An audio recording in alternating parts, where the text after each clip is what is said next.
اعوذ باللہ من الشیطان الرجیم بسم اللہ الرحمن الرحیم. ڈیئر اسٹوڈنٹس السلام علیکم ورحمۃ اللہ وبرکاتہ. Class 5th subject English chapter 4 the man who swallowed a snake. پیارے بچوں، آج کا جو ہمارا ٹاپک ہے وہ ہے دا man who swallowed a snack. ایک آدمی جس نے سانپ کو نگل لیا. There are many sagacious people in and around us like doctors, teachers, engineers and other professionals who work for the betterment of the people. بہت سارے ایسے ذہین لوگ ہیں ہمارے یہاں اور ہمارے آس پاس، جیسے کہ ڈاکٹرز ہیں، ٹیچرز ہیں، انجینئرز ہیں یا اور جو پروفیشن میں کام کرتے ہیں. یہ سب لوگ جو ہیں لوگوں کی بھلائی کا کام کرتے ہیں. They use their wisdom to help us come out of adverse situation. کتنی بھی مشکل بلے حالات کیوں نہ ہو، یہ اپنے سوجھ بوجھ سے ہمیں اس سے باہر نکالنے کی کوشش کرتے ہیں. In this story, a wise man treated the victim without frightening him about the poisonous snake in his stomach through his wisdom. اس کہانی میں اسی طریقے کے ایک دانشمند آدمی نے ایک ایسے انسان کو بنا ڈرائے کہ اس کے پیٹ میں ایک زہریلا سانپ چلا گیا ہے، اپنی سوجھ بوجھ سے بچا لیا.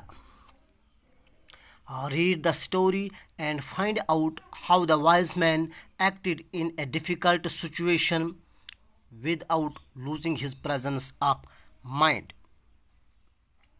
اب یہ کہانی پڑھو اور پھر جانو کہ کس طریقے سے سمجھداری دکھاتے ہوئے اس دانشمند انسان نے بہت ہی مشکل گھڑی میں اپنی حاضر دماغی قائم رکھتے ہوئے اس انسان کو بچا لیا. One day a wise man was riding along a road when he came across a man who was fast asleep. ایک بار ایک سمجھدار آدمی روڈ پہ جا رہا تھا، تبھی اس کے سامنے ایک ایسا آدمی پڑا جو سو رہا تھا اور بہت گہری نیند میں تھا.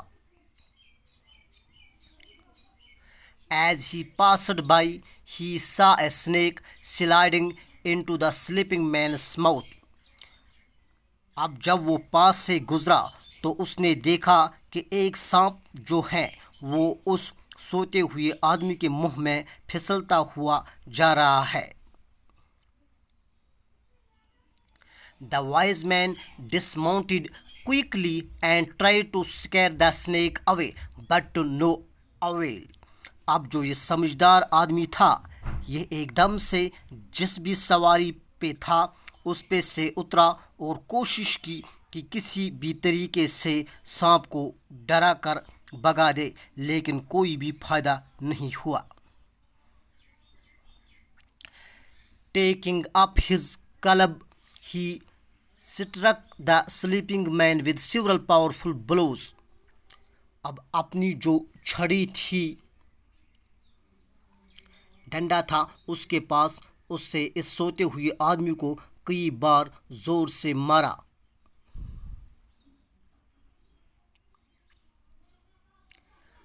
Awakened abruptly from his sleep, the man fled for safety to a nearby tree. اب ایک دم جو آدمی سو رہا تھا وہ ہڑبڑا کر اٹھ گیا اور اپنے کو بچانے کے لیے پاس کے درخت کے پاس بھاگا. It was an apple tree and the ground around it was covered with rotten fruits. اور وہ جو ہے ایک سیب کا پیڑ تھا جہاں وہ بھاگ کے گیا، اور جو گراؤنڈ نیچے تھا اس میں کافی سڑے ہوئے میوے تھے. Eat them, ordered the wise man, stuffing the mouth of the terrified man with apples until no more would go in. اب وہ جو آدمی تھا اس نے ایک دم سے کہا، ان سیبوں کو کھاؤ، اور جتنا زیادہ وہ کھلا سکتا تھا اتنا زیادہ اس ڈرے ہوئے آدمی کے منہ میں سیب پہ سیب بھر دیے، جب تک کہ اتنا کھلا دیا کہ اس کے منہ کے اندر کچھ جا ہی نہیں پا رہا تھا۔ پیارے بچوں، آج ہم اتنا ہی پڑھیں گے، کل ہم اس کے آگے پڑھیں گے۔ تھینکس۔